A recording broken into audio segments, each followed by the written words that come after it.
വിവാദത്തിൽ SFI അന്വേഷണത്തിനെതിരെ KSIDC നൽകിയ ഹർജി പരിഗണിക്കുന്നത് മാറ്റി. ഈ മാസം 26-ന് ഹർജി വീണ്ടും പരിഗണിക്കും. തങ്ങൾക്കെതിരെ തെളിവുകളില്ലെന്ന് KSIDC കോടതിയെ അറിയിച്ചു. അന്വേഷണത്തിലൂടെ മാത്രമേ പങ്ക് വ്യക്തമാകൂ എന്നാണ് SFIയുടെ വാദം. ശ്രീകാന്ത് വിവരങ്ങളുമായി ചേരുന്നു. ശ്രീകാന്ത്, എന്തൊക്കെയാണ് കോടതിയിൽ ഉണ്ടായത്? കോടതി നടത്തുന്ന പരാമർശങ്ങൾ എന്തൊക്കെയാണ്? ശ്രീകാന്ത്,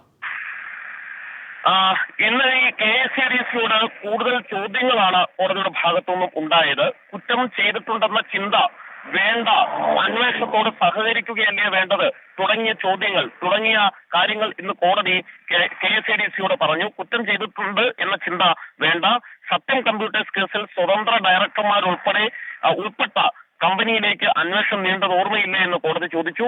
KSIDCക്ക് CMRL-ൽ നാമനിർദ്ദേശം ചെയ്ത ഡയറക്ടർ ഇല്ലേ എന്നൊരു ചോദ്യം കോടതിയിൽ നിന്നുണ്ടായി. അന്വേഷണം നിർത്തിവെക്കാൻ ആവശ്യപ്പെടുന്നത് എന്തുകൊണ്ടെന്ന് KSIDCയോട് കോടതി ചോദിച്ചു. CMRL-നും മറ്റുള്ളവർക്കുമെതിരായ അന്വേഷണത്തെ തങ്ങൾ എതിർക്കുന്നില്ല, പക്ഷെ തങ്ങൾക്കെതിരെ എന്തിന് അന്വേഷണം നടത്തണം?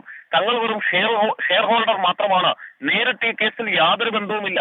എക്സാലോജിക് CMRL കേസ് വേണമെങ്കിൽ അന്വേഷിച്ചോട്ടെ തുടങ്ങിയ കാര്യങ്ങളാണ് ഇന്ന് KSIDC മറുപടിയായി നൽകിയത്. തുടർന്ന് കോടതി ചോദിച്ചത് KSIDCയുടെ ഉദ്ദേശശുദ്ധി എന്തെന്ന് വ്യക്തമാക്കിയേ തീരൂ എന്ന് KSIDCയും പറഞ്ഞു. കേന്ദ്രം പറഞ്ഞത് ഈ അന്വേഷണം തടസ്സപ്പെടുത്താനാകില്ല. നേരത്തെ ഒരു സുപ്രീം കോടതി വിധിയുണ്ട്, അത് SFIO അന്വേഷണം, അത് സഹാറ കേസിലാണ്.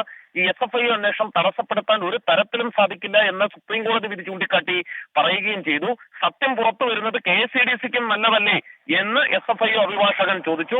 തുടർന്ന് കൂടുതൽ സാവകാശം KSIDC തേടി 26-ലേക്ക് കേസ് മാറ്റിയിട്ടുണ്ട്. അന്വേഷണം നിർത്തിവെക്കാൻ ആവശ്യപ്പെടുന്നത് എന്തുകൊണ്ടാണ് എന്ന് KSIDCയോട് കോടതി ചോദിക്കുമ്പോൾ എന്തായിരുന്നു അഭിഭാഷകന്റെ മറുപടി?